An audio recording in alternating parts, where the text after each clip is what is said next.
At ayan mga ka-crypto, simula po ngayon ay magkakaroon na po tayo ng technical analysis sa lower chart time frame. Particular po dito sa 15 minutes chart time frame. Ang ating nakikita po na chart dito ay kay XRP. Kasi siya naman po ang ating paboritong binabantayan at tinitrade. Kasi medyo mas malinis po kasi yung kanyang candle formation. Hindi po katulad ng ibang mga cryptocurrencies na meron malalaking gap.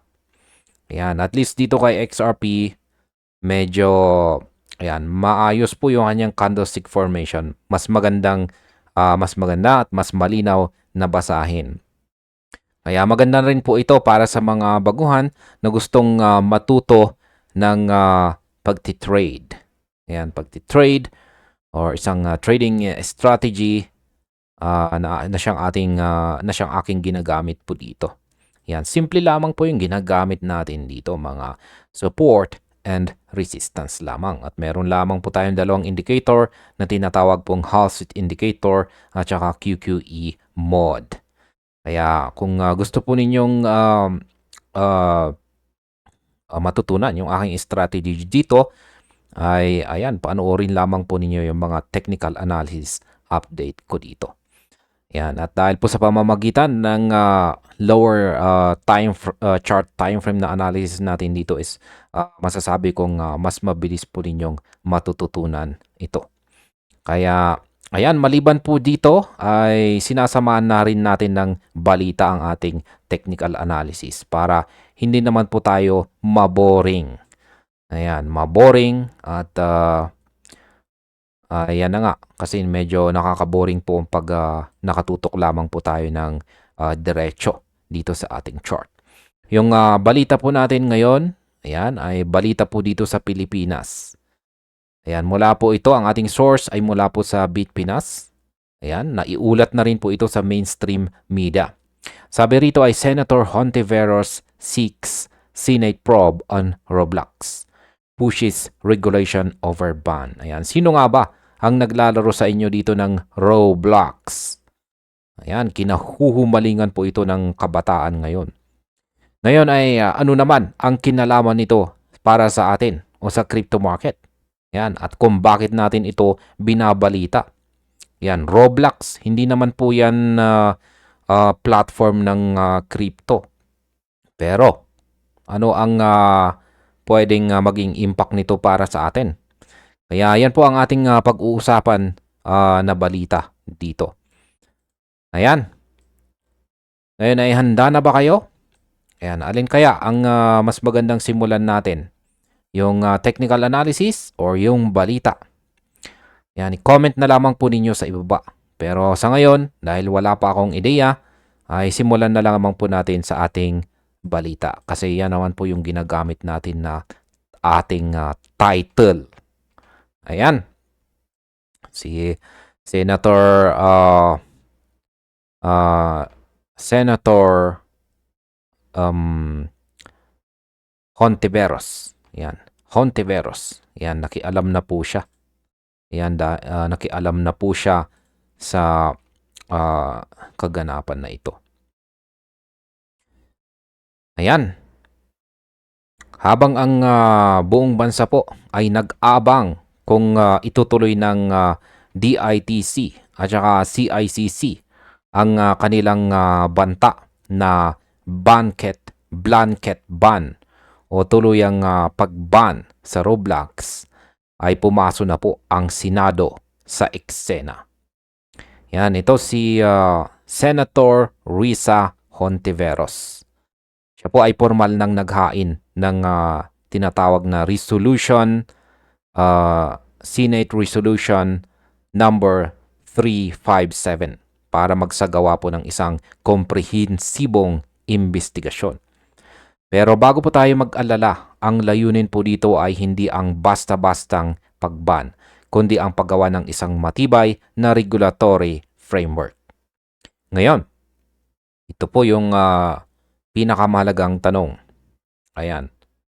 Ano nga ba ang kahalagahan nito para sa atin bilang mga crypto traders tech enthusiast dito sa Pilipinas.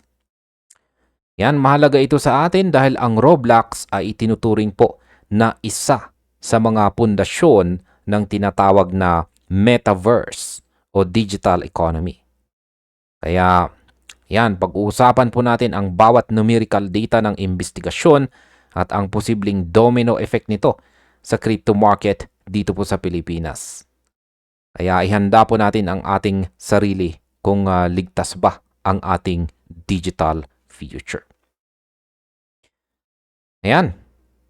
Ano nga ba ang malawak na sakop ng investigasyon dito? Huwag po tayo magkamali. Hindi lamang po Roblox ang punteriya dito. Ang resolusyon po ni Senator Hontiveros ay binanggit niya ang iba pang mga dambuhalang platforms gaya po ng Minecraft. Ayan, Minecraft, Fortnite, Call of Duty, at saka Free Fire. Ang numerical reality po ay ganito. Milyong pong mga Pilipinong kabataan ang nasa loob ng mga virtual environments na ito araw-araw. At ang problema, ang kasalukuyang age verification systems ay nakabatay lamang po sa self-declaration. Ibig sabihin kahit sinong bata ay pwedeng magsinungaling sa kanilang edad para makapasok. Kaya ang masasabi ko po rito ay isa po itong wake-up call para sa buong tech industry dito sa Pilipinas. Sa loob po ng maraming taon, naging Wild West ang ating online gaming space. Ngayon, taong pong 2026, ang gobyerno na po natin ay nagsisimula ng magkaroon ng numerical focus sa user verification. Ngayon, kung ikaw po ay isang crypto trader, alam mo na ang KYC o Know Your Customer ay standard na po sa atin. Mukhang ang gaming world o ang mundo ng gaming ay papunta na rin sa direksyon na ito. Ang numerical gap sa pagitan po ng self-declaration at tunay na verification ang siyang sinusubukang punan ng CNATE probe na ito para maiwasan po ang mga online predators. Yan, predators. Ano naman ang layunin ng CNATE probe? Ayan, ano ang kanilang goal? Ayan.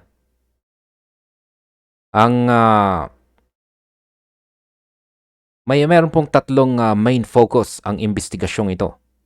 Una ay ang mandatory age verification. Gamit po ang robust age assurance technology. Ayan. Pangalawa ay ang pagsugpo sa online sexual abuse and exploitation of children o OSAEC or OSAIC. At ang pangatlo ay ang pag-address po sa violent radicalization. Ayan. Binanggit po sa balitang ito ang isang nakakaalarmang insidente kung saan 7 teenagers mula po sa Calabar Zone ang binalak umatake sa isang paaralan gamit po ang Molotov cocktails. Matapos pong ma-expose sa mga extremist chart environments sa loob ng games. Ayan, ang masasabi ko po rito ay dito na po papasok ang epekto sa crypto. Maraming gaming platforms ngayon ang nag-i-integrate na ng digital assets at saka play-to-earn mechanics. Ayan, nasubukan na ba ninyong nalaro yung Mir 4? Ayan, Axie, at marami pang iba. Kung ang Pilipinas po ay magpapatupad ng strict operational standards, asahan po natin na ang mga crypto-based games ay dadaan din sa matinding pagsusuri. Yan, damay. Sa madaling salita ay damay po ang mga play to earn. Ayan. Ang numerical standards na ilalabas ng Kongreso ay magsisilbi pong benchmark. Kung ang isang platform ay hindi po kayang sumunod sa child safety standards, pwede pong ma-delist ang kanilang app sa Google Play at saka Apple App Store dito sa Pilipinas. Ito po ay isang seryosong babala para sa mga developers na hindi po priority ang security. Yan. Ngayon ay dito naman po tayo sa regulation over prohibition. Heto po ang magandang balita para sa mga gamers at saka tech investors. Binigyang diin ni Senator Hontiveros na ang layunin po ay safe integration, hindi po digital isolation. Mas gusto po ng Senado ang risk-based safety measure kung kaysa sa outright prohibition. Ibig sabihin, mas malaki po ang tsansa na mananatili ang Roblox dito sa Pilipinas, pero sa ilalim ng mas mahigpit na rules o pataran. Kasabay po nito ay ang 30-day deadline na ibinigay po ng DITC at saka CICC ay patuloy po na tumatakbo. Ayan, may countdown. Kung hindi po makikipag-ugnayan ang Roblox sa gobyerno bago po matapos ang deadline na ito, ay ayan na po ang dito na po papasok ang blanket ban kung saan ay isa pong nananatiling opsyon. Ngayon, ang masasabi ko po rito ay ang approach na ito ay mas matalino kaysa sa biglaang pagban. Ang pagban sa isang platform na may bilyong-bilyong dolyar na ekonomiya ay makakasama po sa ating digital growth. Pero kailangan po nating tanggapin na ang privacy sa online gaming ay kailangang magkaroon ng hangganan pagdating sa proteksyon ng mga bata. Sa crypto market, ang clarity po ay laging nagre-resulta sa stability. Kung magkakaroon po tayo ng malinaw na batas para sa virtual environments, mas magiging kampante ang mga foreign investors na magdala ng kanilang Web3 at saka Metaverse projects dito sa Pilipinas. Ang numerical growth ng ating digital economy ay nakadepende po sa kung gaano kabalanse ang ating mga batas. At ayan, narito na po ang aking kabuang opinion tungkol dito. Ayan. Ang balitang ito ay nagpapakita na ang gobyerno po natin ay seryoso na sa pag-regulate ng mga virtual spaces. Habang ang Roblox ay hindi isang crypto-native platform, ang mga metaverse tokens gaya po ng Sand, Mana at pati na ang mga gaming-related assets ay direktang apektado po ng sentiment sa regulasyon. Kung ang Pilipinas ay magiging gold standard sa child safety sa virtual worlds, maaari po tayong maging hub para sa mga safe Web3 games. Ayan. Kaya ang masasabi ko po rito ay wag lang po tayong tumingin sa presyo ng coins. Tignan din natin ang regulatory landscape. Ang Senate probe na ito ay magtatakda ng tono para sa susunod na 5 taon ng ating buhay dito sa mundo ng digital. Ang 30-day countdown naman para sa Roblox ay isa pong critical na panahon. Kung magtagumpay po ang regulasyon, ito ay magiging bullish para sa digital adoption.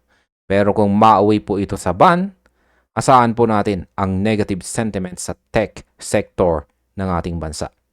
Pero tandaan po natin, dito sa mundo ng digital, ang kaligtasan ay kasing halaga ng kikitain natin. Kaya manatili po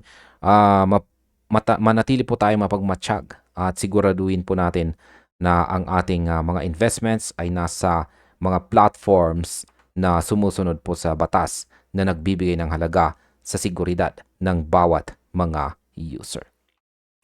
At ayan, dito na po tayo sa ating technical analysis. Yan, sa 15-minute chart time frame na ito. At meron po akong naging trade dito. Ayan, kanina. At mapapansin po natin dito na meron po tayong nabuo na isang descending channel pattern. Ayan, ito po yung nakita kong pattern at nagkaroon po tayo ng breakout dito. Ayan, lagyan po natin ng bilog. Ayan, nagkaroon ng breakout po dyan. At bumuo po itong si XRP ng isang napakalaking bullish candlestick dito. Ayan. Mahirap pong pumasok dito. Yung pinakamagandang entry po dito is kung makakita ko po ng entry dito. is dito po tayo magandang pumasok. Pero dahil sa laki ng candlestick na ito, yan, hindi po tayo binigyan ng chance na makapasok sa magandang position dito. Kaya ang ginawa ko po rito, kung sa ganitong sitwasyon na talagang tumagos siya ng napakalaki, kailangan nating hintayin na magkaroon ng retracement. Kung walang retracement at nagdiretso siyang umangat, yan, sorry na lang. Pero, buti na lang at nagkaroon po siya ng isang minor retracement. Bumaba po siya at umangat para bigyan tayo ng pagkakataon na makabili sa mas mababang presyo. Pero kahit ganyan po ay hindi pa rin po ako nakabili. Dito po ako nakapagbukas ng aking long entry position. Ayan, dito na po. Ayan. Sa presyong, lagay ko po dito para kitang-kita natin. Nasa mga 1.42. Ayan, dyan na po ako nakapagbukas ng aking short entry position. Ayan, at bakit dyan? Dito ko po nabuksan sa candlestick na ito. Ayan, mismong sa candlestick na yan. Isang short entry position mismo sa candlestick na yan. Ayan.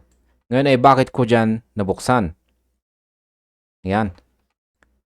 Tignan po natin yung QQE mod indicator natin dito. Kasi ito po yung ginamit kong basihan. Ayan, makikita natin dito na nung nagkaroon po ng breakout dito, yung QQE bars natin ay nagsimula na pong magkulay blue.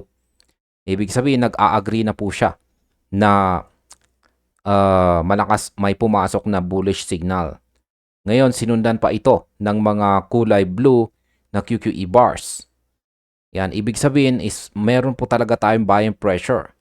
Maski nakaranas po ng pagbagsak dito, minor retracement, blue pa rin yung ating QQE bars dito. Ibig sabihin, sinasabi niya na minor retracement lamang po yan.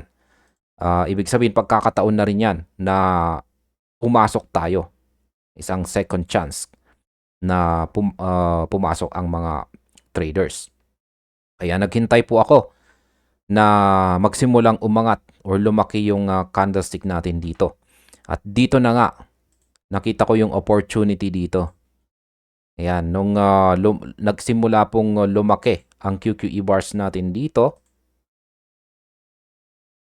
Ayan. Yung QQE bar natin dito, ayan. Nakita ko lumalaki na. At yung sumunod na QQE bar natin dito, katapat po ng aking entry point dito. Ayan, magkakasunod na ayan, sa tatlong QQE bar ito. Ayan, may magkasunod na lumaki yung sukat. Dito na po ako pumasok. Ayan, sa 1.4247. Nagbukas na po ako ng long entry position dito. Ayan, palitan po natin ng upward na direction yan. Ayan. Dito na po ako nagbukas ng aking long entry position or buy entry position. Dahil dyan. Ayan. Ngayon yung aking mga target profit ay nakabase po sa mga resistance natin. Ayan. Yung mga resistance po natin dito sa itaas ay kinuha ko po dito. Ayan, mga rejections dito. Dito. At saka, ayan, mga rejections dyan. Kaya sa mga baguhan po rito na hindi marunong mag-plot ng support at saka resistance, meron po akong ginawang video kung paano gawin yan. Kaya, ayan, nung nakapagbukas na po ako ng long entry position dito, yan na nga. Boom! Umangat ang presyo ni XRP. Yan, lagyan po natin ng actual na pagsabog. Ayan. Umangat po siya dito. Nag-partial profit po ako dito. Ayan. Kasi nakikita ko na malakas pa yung bullish momentum or bullish volatility natin. Yung Hall Street Indicator natin, walang pagbabago sa sukat. Yung QQE bars natin dito, ayan, kulay blue pa rin. Ayan. Mag-e-exit lang ako kung nakita kong medyo lumiliit na yung mga sukat ng mga QQE bars natin. Yan, pero hindi naman po tayo laging nakabase dyan sa ating exit.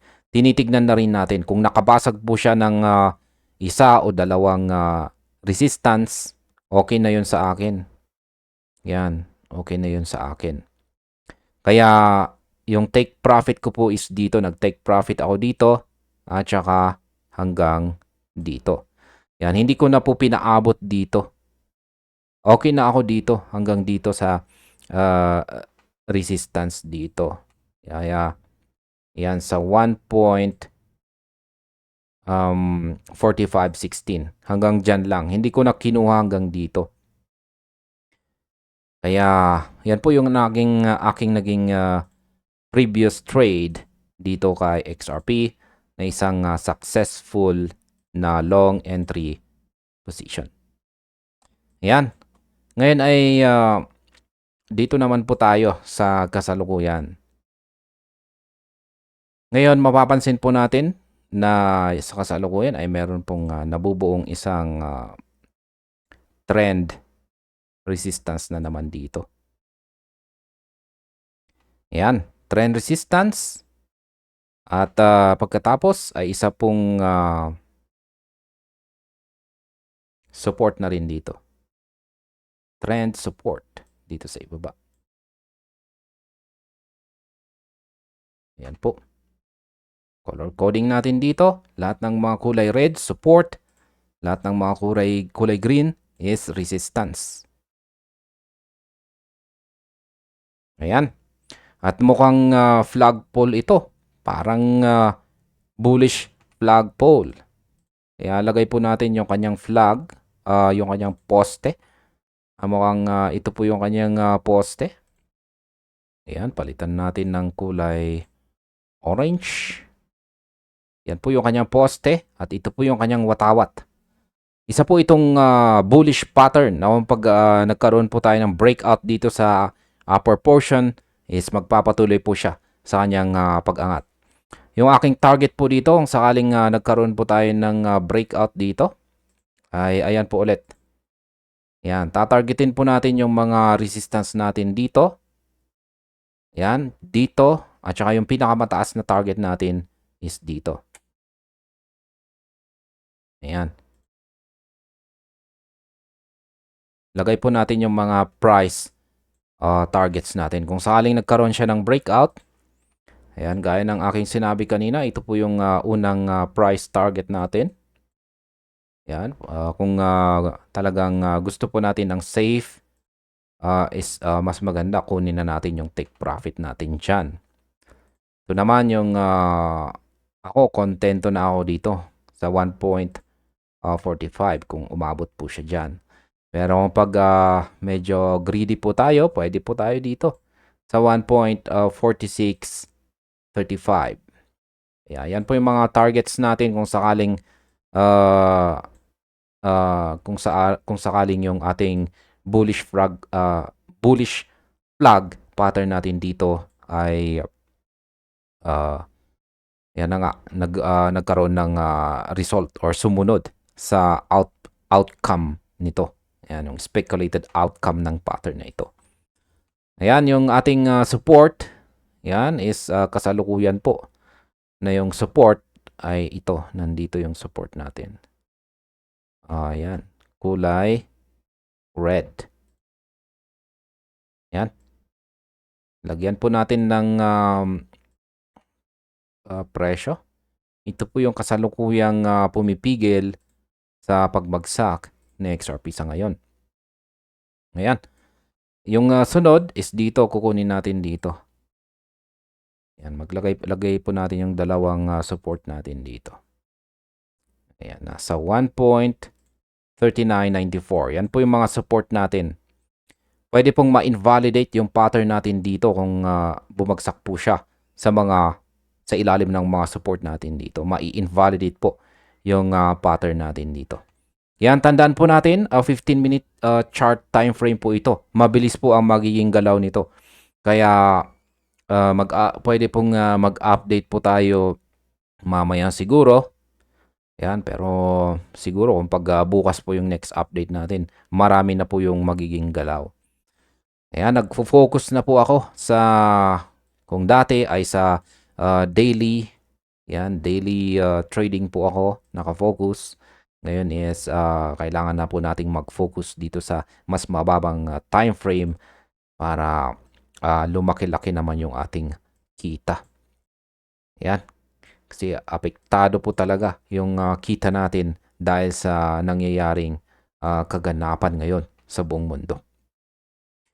Kaya yan po talaga yung hirap dito sa hindi naman po talagang mahirap mag-trade dito para po sa akin, hindi po mahirap mag-trade dito sa lower chart time frame. Yung hirap po dito is yung pagbabantay. Yan, yung binabantayan mo yung bawat galaw kung ano yung nagiging outcome or kung ano yung nagiging resulta sa impact nito.